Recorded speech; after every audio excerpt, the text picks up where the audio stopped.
Hey all, and welcome back to Kingdom Hearts Final Mix. Today we're heading to a world that sadly only appeared in this very game, or at least the original KH1. This is Deep Jungle, or will be Deep Jungle, and let's just say the Edgar Rice Burroughs estate didn't really understand what Nomura-san was going for. I think his art was too high concept.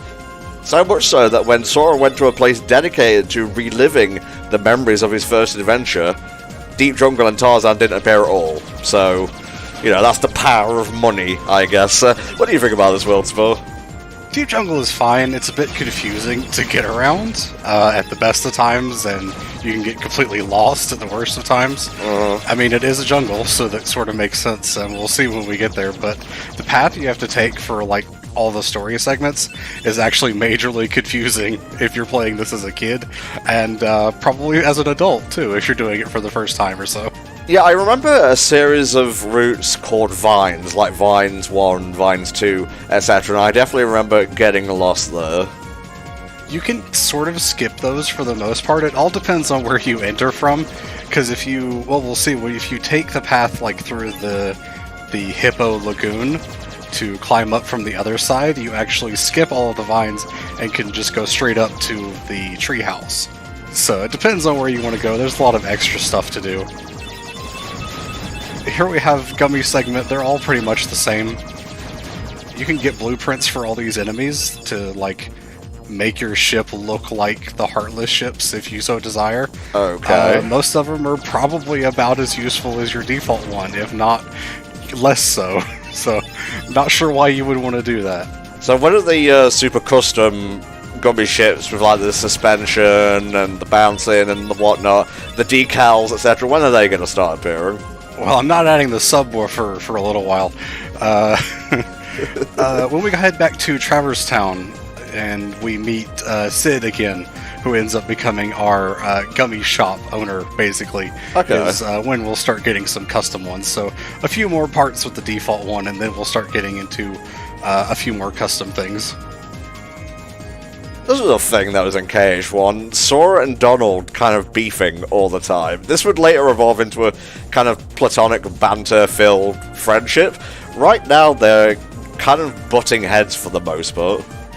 I kind of like this part of the relationship more than what comes later, because by the end of this game, they're such good friends that you don't see a lot of that banter in most cases. It pops up a few times, like at the end of Port Royal in KH2, where Donald claims that Sora and Jack are very similar, or I think there's 1 or 2 points in KH3, which was probably one of the best parts of the dialogue in that game, as it really felt natural in the relationships between a lot of characters. Yeah. Donald? Yeah, that banter that's, at this point, not really all that playful, because Donald doesn't really trust this kid as being the guy that's going to help them find Mickey, and that's really all he needs Sora for at this point, is they just want to find Mickey.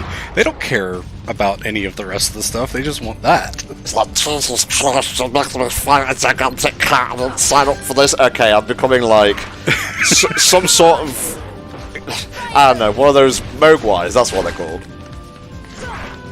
This is another one of those fights in the game that you can actually lose, and it'll still continue the plot. I think this is one of the last of them, I want to say, as far as, like, actual fights go. But, I mean, it's free XP, and it's not that hard to do.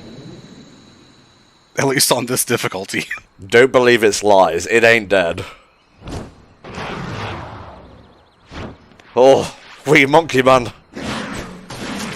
Tarzan sure takes his time getting down here, though. He does, like, an extra flip and a cartwheel. Must style on cat. So yeah, Tarzan, main character of the film of the same name, funnily enough. The very last film in the Disney Renaissance. One could, if one was silly, blame it for ending the Disney Renaissance, but I'm not silly, thank you very much. Well, it sort of had a different style, because rather than the diegetic music that the Renaissance was known for, where the actual characters are the ones singing the music, almost all of the music in the Tarzan film is done by Phil Collins as just kind of background to whatever's going on. There's like one diegetic song, and it's the gorillas singing as they're messing up the camp, and it's just kind of noises they're making, I'm not looking really for my any actual friends. lyrics. Right. And If you look at it that way, it's kind of an entirely different beast, for lack of a better word. Right. So how do we feel about the music of Phil Collins, May? I'm sure I've had this conversation with Mexi when we did the Tarzan commentary for the Disney fund, but I want to hear your thoughts. Really? It's been so long since I've seen Tarzan, the only song I remember is actually the one with the gorillas.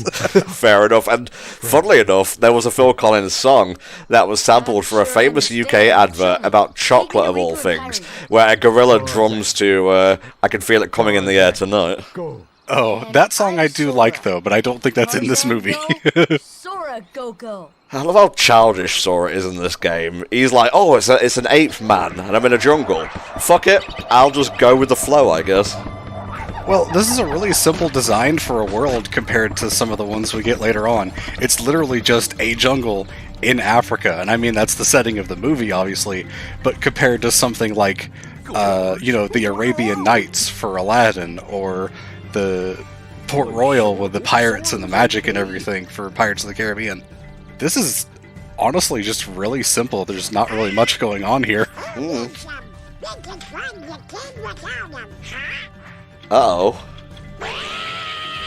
Fairly sure that was archive audio for Turk, though. It probably was, yeah.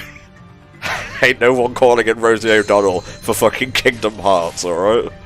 Actually, I think they did get a different voice actor, Audrey Wasilewski.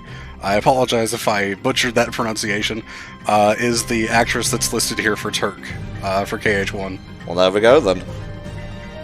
They did thankfully get Brian Blessed back for Clayton. We also have Tony Goldwyn as Tarzan and Nia Kelly as Jane, who voiced the original characters from the film and have done basically no other voice work other than those two characters. They've done Tarzan and Jane in the original film, 2 video games based on Tarzan, I think, and then this. And that's all the voice work that they've ever done. Well, a slight correction there. Tony Goldwyn did play Tarzan in the original, but it was Minnie Driver as Jane in the film. Okay, maybe I was reading behind the voice actors wrong. Maybe you were, Spar, maybe you were.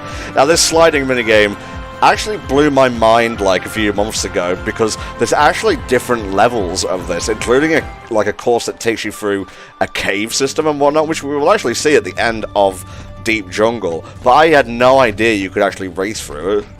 Yeah, I'm about to blow your mind again, because I'm actually going to go through all of this stuff that most people probably don't ever understand. You can actually find these little recipe cards around the campsite and make stuff with them using the stove and the experiment table back there. I've never seen anyone show this off in anything that I've ever looked at, but if you find the cards, put a potion in, light it with a fire spell, you get a high potion out of it. So you're basically cooking the potion to make a high potion, I guess. Pretty good for this point in the game, honestly. And then if we go find the other cards, which, I mean, I had to look these up to be able to find them and, figure out what order to grab them in and stuff like that.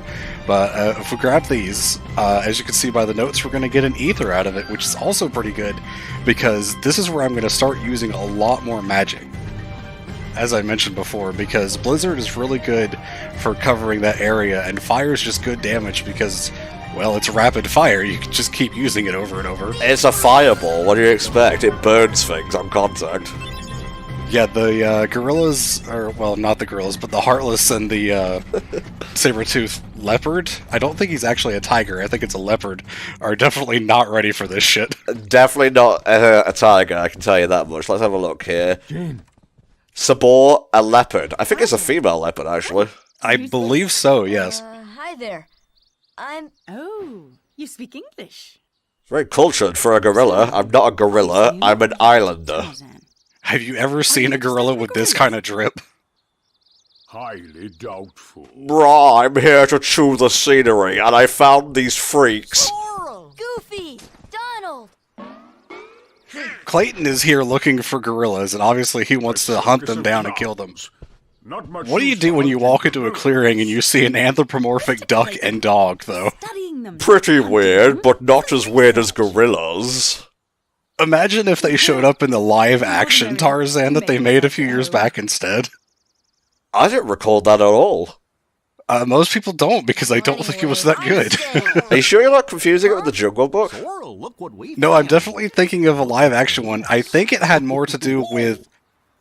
It took place after the events that we know of Tarzan, and Tarzan is acclimated to British culture and is, become civilized, quote-unquote. Right. And he's returning back to the jungle.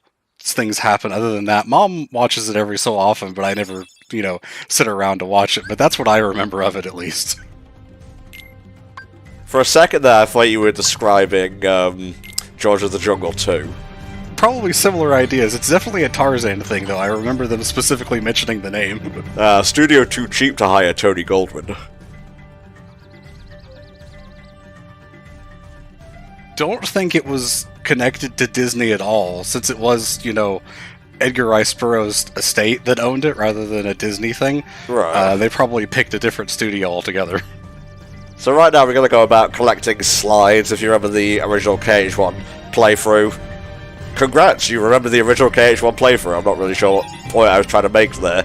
But this is fairly simple. It's... oh, you were kind of levitating there. I didn't realize we got aero this early, Spur. Yeah, that's just a thing that can happen with some of the geometry, especially here in the camp, with all the stuff stuck together really close. Like that, as well. Slides, very similar to cards. I don't know what you're going for there. The next game was all about cards.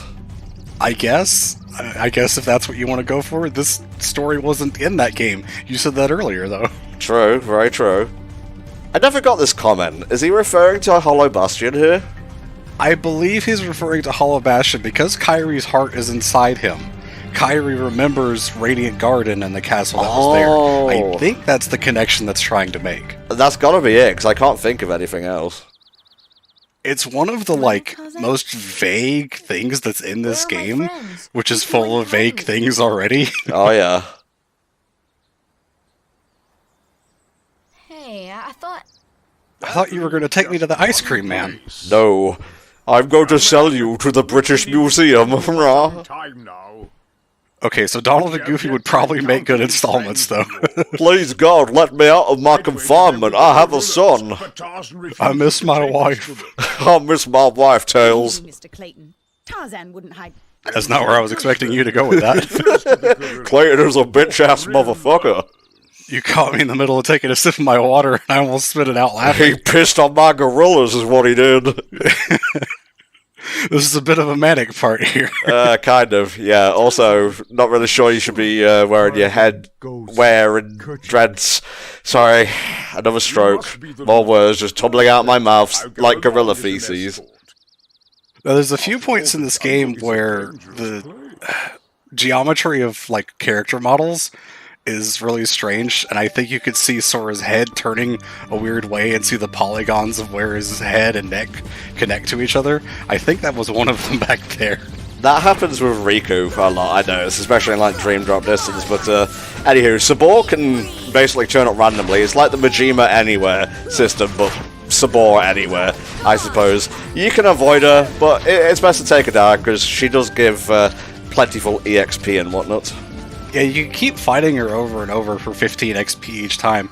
I think if you go to the treehouse, when the game is not directing you there, if you just kind of go there randomly when there's no story beat there, Sabor will actually jump up from the lower area and break a hole in the floor, which can actually be really bad for one of the special Final Mix exclusive Heartless that appears there that shows up basically about where that hole in the floor is. So it could actually be problematic if that happens. Imagine if that thing appeared there and then Sabor triggered. Well, it can't appear until after the keyhole is sealed. Right. So fortunately you're not going to have that situation. I think most of the Final Mix exclusive ones will show up after the keyhole is done. We'll actually see the one for Deep Jungle later in this part, but I'm going to skip past it because it's annoying. Fair enough. I know the nesting grounds are secret, This cutscene confused the hell out of me as a kid, I want to help them. because Tarzan just suddenly talking normally, and the implication is that he's speaking the gorilla language, but I don't think that was entirely clear to me as an 11-year-old kid. Yeah, so you should have said speaking gorilla in quotation marks. Kerchak. I mean, Donald and Goofy, like, point out that they don't understand it, but for my tiny, peon brain, that wasn't good enough. Me prefer Scrooge McDuck, me leave. I leave also! Oh, gorillas. So biased when it comes to duck-related Disney media. And I don't understand why these text boxes are so huge on the screen. I think it has to do with the formatting of the original game being bumped up to 1080. Right. Because I think the major cutscenes had like letterboxing or something like that, and so they would like need to be stretched when they go back to normal gameplay. And I think that must have something to do with it. But those text boxes are just huge for that one part for some reason. It happens. I assume you're not including Tarzan in the party just so you can get Trinities as they appear? Yeah, that is the unfortunate part of Trinities, is you need Donald and Goofy. You can't get them with any other party member. I could probably have done without it, because that one I just picked up is a gummy piece that I'm not going to use. Oh no, he shot Turk in the stomach instead. Now she will bleed out. That's another thing I didn't get as a kid, is that Turk is actually a girl. Wait, Kerchak. That wasn't clear to me in the film, or I never paid attention, one or the other. Why, you need Tarzan to fucking start clapping them gorilla booty cheeks or something? Oh, please don't. I don't want to imagine that. I just wanted an excuse to, like, incorporate the phrase gorilla booty cheeks, alright? That's fair, I guess. You don't understand. I was only... The gorilla attacked me first, you see. It had a knife shaped like a key. I say The gorilla was trying to take over the whole world. Didn't you see her? Tarzan not believe lies. Sound like mediocre Let's Player trying to make joke. Not having any of Clayton's shit. No. Here's a fun game, Spar. I have the Wikipedia entry open here for the Disney Renaissance. I want you, without looking at Rotten Tomatoes, to guess the Rotten Tomatoes rating currently for Tarzan. I don't entirely understand how that site works. I think the higher score is good, so I'll say 83. Close, it was 89%. Huh, that's actually not too bad. That's pretty close to mine, yeah. Do you want to have a guess what the lowest rated Disney Renaissance film is? Probably Pocahontas? Correct, with 55%. Yeah. There's a lot of reasons for that. The highest is Aladdin with 95. Yeah, I would definitely agree with that. Aladdin's probably my favorite of the Renaissance films. For me, it's tied between Hunchback and Hercules. I kind of could have guessed that, because I know Hunchback's one of your favorites, if not your favorite, period. They put it in a fucking handheld title. It would have been perfect for free! Hey, at least the world is actually fleshed out in terms of where you can go, even if the boss is not good. POV, you're about to get cancelled for trying to hunt gorillas. One of my favorite things in KH1, and it really only applies to this game because it doesn't happen much in 2, and it can't happen in 3 because there's not as much default face, if any at all, is when they switch to fully modeling the mouths. And the cartoony nature really comes through for Clayton and the Queen of Hearts that we saw last time. And I love it. It's so expressive, and you really see, that cartoony side of them, like I said. And that's not really as prevalent in 2 for some reason. Jesus. That poor bamboo shoot, cut down in the prime of its life. Do you think that Clayton was being attacked by Sabor or being attacked by Heartless? Kind of hard to tell. I'm just going to say Sabor, otherwise it doesn't really make much sense. I think it could be either one, because, the Heartless were here when we walked out here 3 seconds later, so, that's the obvious thing, but it could have also been Sabor, because, there is the Sabor boss fight that we're going to have here shortly as well. True. Also, how did he get away so fast? How much time passed between the gunshot going off and Sora and Co exiting the tent? Why am I the only one to ask these questions? You're not. I'm sure someone's asked it before, and it's a good question. Early PS2 vine swinging mechanics. Yeah, and they're not good sometimes. Like that. Better here than the original where you had to select it from a fucking menu. This is true, yeah, I did forget about that. They didn't have the triangle prompts, so you did have to cycle down to the bottom of the menu to activate it. Sweet baby Jesus Christ in the manger itself. You can also just use the jump button, but then you get a lot of momentum and you go a lot higher, and you're probably likely to miss the vine altogether. So, you know, overall it just kind of becomes not worth it at that point. So this is the part where you have to go a specific way to reach the treetops, right? You can, again, just go through the Hippo Lagoon and go up from there. I came this way to grab those Dalmatians that were there, so that they get saved, instead of leaving them here to rot forever. Do you know how humid it would be in an African jungle? I'm surprised they weren't, like, boiled alive when you found them. The nice thing is that there's no Dalmatians in Atlantica, because that would be terrible. You literally read my mind there. Get out of my mind. Well, I mean, that was the, like, next logical thing to bring up, talking about the puppies and the treasure chest, so made sense to me. So at this point, we're just going around to all the different places to fight the Heartless and save the gorillas. You have to go all the way up to the treehouse, and you also have to go all the way in the other direction from the camp. What a lot of people don't know, a lot of people will go to other direction first that leads to where you actually fight the boss later on. Mm-hmm. If you come here to the treehouse first, you can actually jump off the treehouse on the side and land in that area, so you don't have to take the path all the way back around. Ooh. That's another thing I learned from speedrunning, because, you know, again, trying to go as fast as possible, you want to find all those secret paths. The area that you jump off of here and fall down into the forest from actually determines what room, for lack of a better word, you end up in. Right, what quadrant of the map, I guess. And they're all giving us gummy pieces. I don't understand why gummy blocks are here. I don't think that's ever explained very well. Donald and Goofy assume it means that Mickey is here, but that's obviously not the case, so I guess it's just kind of a thing that was put in to make this world relevant for some reason. Well, I mean, it would just be a basic bitch jungle otherwise, but they have to Kingdom Heartsify it a little bit. You think the monkeys aren't enough?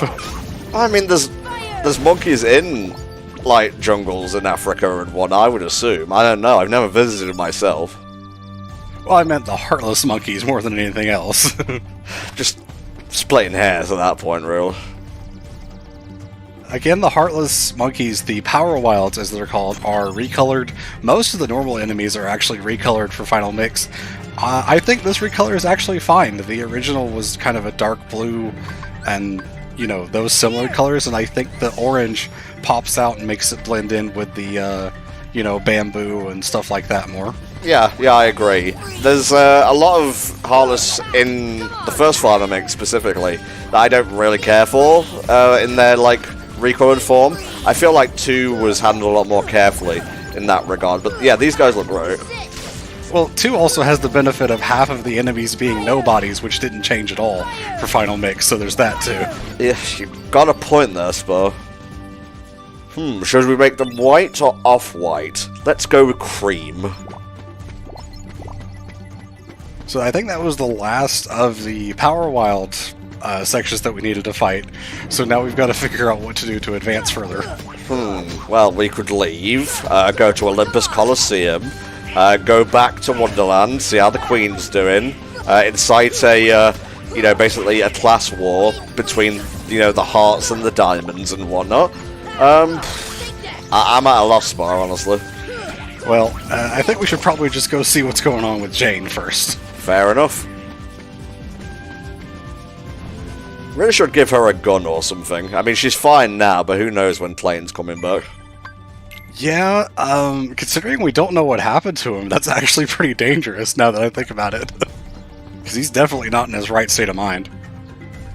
I just got a Discord prompt. Snake is recording or streaming more of his first run through Kingdom Hearts. Oh, he's streaming pretty early today, apparently. Yep, he's been doing that over on the HFC livestream. I don't think he knows really anything about the series at all. I don't know if he's playing the original or one of the remasters either. I guess you'll have to tune in and find out. It's Sunday or Monday, one of those days. So follow along, hfc.com/switch/com.tv.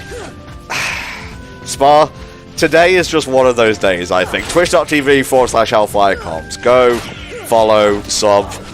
Don't beat up leopards. Peter will be all over your ass. Faster you can say smiley faces. Help me, Spa. I'm dying, Squirtle. You keep talking, so I can't. So this is basically just the same fight as last time, except you have Donald and Goofy here to get in the way. And they're more of a problem than a help, I would say, because they keep pushing the enemy out of my range. Oh, we're helping, Sora. That's a big problem with the party members in most of the series, I would honestly say. They end up just kind of being a hindrance for the most part because they'll knock the enemies away from you, and it's a bigger problem in this game than others because you have so much less movement options. So it's tough to actually get to the enemies. In 2, you have a lot of things like, you know, gap closers and things like that, and 3, you're zooming all over the place anyway, so that's not even a big problem at all. Yeah, here in KH1, I actually hate the party members for how much they will knock things around. Donald's good for magic because later on he can actually do quite a lot of damage with that, and later on Goofy gets an ability to basically pass his MP over, so the party members are definitely good for that, but, you know, for just their normal attacks, they're just really bad, and I wish they wouldn't. Okay, let's turn Goofy into an anthropomorphic shield, and Donald into an anthropomorphic wand. And Sora, you can triple wield, and I think we'll have solved the problem then. He does double wield in some of them.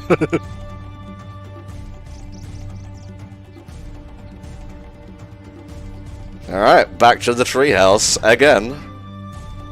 Deep Jungle is very recursive, and you're just going around in circles a lot of the time.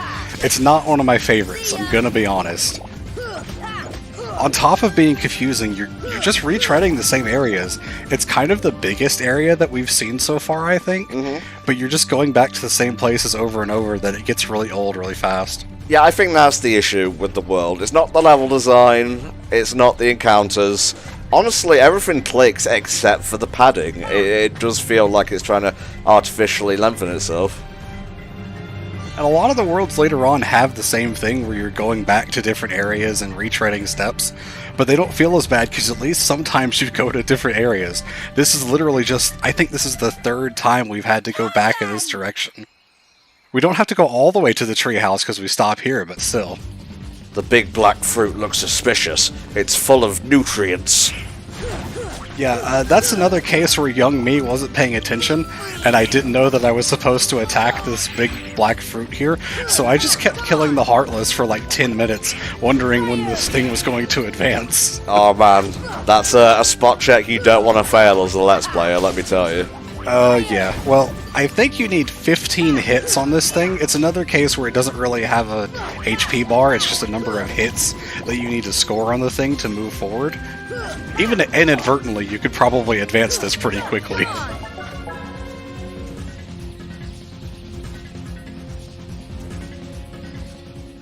Alright, fruit's destroyed. Are they safe? They are. Destroying fruit saves gorillas, and also women too. This is not where they were being held, I'm pretty sure. I think they were in a different part of the room. Hush, the fruit is gone. We need fear no longer. Jane said there that Clayton was the one that came and captured them, so something's definitely going on with him. That doesn't sound right. Clayton's an asshole. He's not that much of an asshole. Bring me the doc and I'll let you live. Do they have a medic with them? Is Jane a medic? She's female and in this time period, so I would assume that's a role she fulfills. Well, that's a lot of things that I'm not going to touch. I think she's just meant to be a researcher, but I'm sure she has some kind of medic skills. Well, she's named for Jane Goodall, who worked with the Chimps, obviously. Oh, yeah, okay. I assume so. That might just be like a pop culture thing that lodged itself in my brain like a fake memory. Thanks, Nominee. Right, here is the Final Mix exclusive Heartless. What that one does, I'll explain it really quick. It splits into 5 copies and then it'll fly all over the area, and then you need to figure out which one is the correct one. And you've got to get it right 4 times, and every time it gets faster. And that's a lot of chances to mess up, and so I decided not to record it. Sweet baby Jesus. And I think everyone remembers this particular boss fight. Oh yes. Oh yes, especially in the era of not being able to skip cutscenes. This one and Riku were the ones that I think got a lot of people, and Clayton. probably for good reason. They're hard fights, but man, I think everyone remembers EUA, not Clayton. Deep freeze. It's burned into some people's psyche. Indeed. Not too hard of a first phase. You just really got to get used to dealing with an enemy who has the same kind of range you do, no? Yeah, because he can fire the gun, and that's his only attack. He can heal himself, too. I guess he has some kind of potion or, medical salve or something like that. Now watch as I use bullshit anime powers. This is another case where I was very confused because the enemy's invisible, and I thought it was some kind of glitch, probably at first, that the model just wasn't showing up. But it's actually just meant to be a stealthy enemy that can hide itself. I'm totally crapping off Only Plays here, but my favourite part of the movie is when Clayton came in riding a giant invisible chameleon. There it is. Oh, this fucker. After you hit it a few times, it becomes visible, and I think it's got, the black patterns on it are a Final Mix kind of thing. I think in the original it just had green skin and that was it. Yeah, quite frankly, I would prefer if you went invisible again, because ain't nobody got time for tribal tattoos. And so the point of the boss fight now is just to beat Clayton. We don't actually have to defeat the Stealth Sneak at all. You do get a bunch of extra XP for doing so, but goddamn, that takes a lot of time. Did you, lock him in place there for a second? Yeah, he kind of got stuck on the collision when he tried to jump. I love how he's not using, a magical darkness gun or anything. It's just a typical double-barreled shotgun on a child, no less. So, at this point, is Clayton the Heartless, or is he still just a normal guy using the Heartless? He's succumbed to darkness, but I don't think he's a Heartless per se. This is scary. Well, you pulled it off, mate. You killed a man, a literal human being. Sora was almost dead there too, and took a shot to the face from the lasers after the fight was over. It's kill or be killed in Gorilla Land. Now, when we first got here, Clayton seemed very emotionless, I guess sort of to imply that he was taken over. But throughout the fight and right here, he's very emotive and, reacts more like a human would, so I would say he's not taken over. I'd say he's just kind of using the Heartless at that point. Probably for the best that they changed his death here, because in the film, he got ensnared in some vines and essentially hung himself. Yeah, and you can't use Cure on that. No, you can't. You weren't prepared for that, were you? No, but you won't catch me off guard, sir. Not when I have Graviga. No one will be hung by vines today. Jesus Christ. You are not monkey. Get out. Game! Feels like that Sora gets thrown a lot further than that by the first shot. I guess that's the perspective, though. There's a little platform there. We could have just jumped up here. There's literally handholds to jump up. It's not even that hard to get there. I think it's more about the gorillas allowing us to come here because it's a special place for them. Look at this place that we probably would have met Tantor in if he was actually in this game. Tarzan home. PS2 graphics aside, this place is actually pretty cool. At least the outside area. Even for PS2 it looks nice. I don't know what you're talking about. I guess so. The inside area sucks. This is one of my least favorite places in the game. Sort of agree. I give you a 50-50 type of agree in a Who Wants to Be a Gorilla Millionaire sort of way. The ambience and the feeling here is great. It's the platforming and the camera that sucks. Well, that's just Kingdom Hearts 1 in a nutshell, come on. Well, this place is especially awful because it's so enclosed and the camera's like pushed up against the waterfall, and so you can't like... It tries to move itself while you're moving, and I hate games that do that. I want to be able to control the camera at all times. I don't want the camera to move itself. I know what the hell I'm doing, please stop. Oh, me. I want to be able to play video game I purchased with money. I say that, but I think I actually left some of the auto camera settings on for this. Oh, Spa. This is your home? But that means... Shush. Listen to the Kino. The waterfall. Just the sound of a gorilla farting in the distance. The waterfalls are echoing all the way here. They're like 5 feet outside that door, Jane. Like, I think there's water trickling through here. What the fuck are you talking about? Ah. Means heart. Actually, no, it means fuck in gorilla. That's so much funnier. Oh, so that's what it meant. Friends and our fuck. Friends. Thank you, game, for teasing the white trinity that we can't get until the end of the game, so we have to come back here for that. No heart, Jesus Christ. no see friends. There's one white trinity in every world, not counting Destiny Islands, of course, because you can't go back there. What I And you can't get that until you get to Hollow Bastion and do some stuff there is when you unlock it. Oh, it's very bright. I'm glad this little tiff has been resolved. Yeah, this is the point where they really become friends. There's still a lot of that playful banter between them throughout, and I think that's what makes a lot of the interactions in this game, I think, better as far as Donald and Sora go. It's so weird to say Donald and Sora instead of Donald and Goofy. I know, right? I think their relationship here is better than in 2. Again, 2, it just seems like they're too friendly. There's none of that banter that's really going on to, you know, provide any kind of conflict between them. I think someone has a new admirer. Daisy would kill me. Daisy has a lot of problems with that kind of relationship, Donald. I think she would have a lot of things to say there. Oh, come on, invite Turk into the bedroom. I'm sorry, I don't know what's wrong with me today.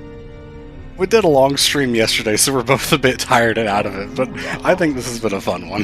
Who the fuck hired that guy? Fucking hunter with a gun? What are we, some kind of plebs here? It's very interesting. This sort of just happened randomly. The villains weren't expecting the Heartless to go to that world at all. I think that's fascinating to think about. Yeah, he got chopped instead. Haha, I'm full of bugs. Now, you can tell that the area is a bit lighter, and you can actually see some of the villains, and Jafari here is walking into the light so we can see him entirely. But the boy is a problem. Yes, is there a follow-up to that statement? Well, previously the area was completely pitch black, so we couldn't see anything, but now the game's showing, like, more of the things that are here if you couldn't tell who they were before. Well, Spot, I can tell the difference between image A and image B. I'm not completely stupid. They are falling into our hands, one by one. Speaking So at this point they have Cinderella, Snow White, Sleeping Beauty, which is Aurora, and Alice. Sounds about right, yeah. So they're still missing Jasmine and... who was the last one, actually? I can't remember for the life of me. Well, it's definitely not Ariel, I can tell you that much. It doesn't matter. Different keychains give you different keyblades. Yep, I'll be switching to that one because it's stronger and it has more reach. Hell yes, and we have the Red Trinity, which is the pushy one, I think? Yes, or something like that. I think they actually slam into whatever they're trying to unlock to break through it, basically. My kind of getting shit done.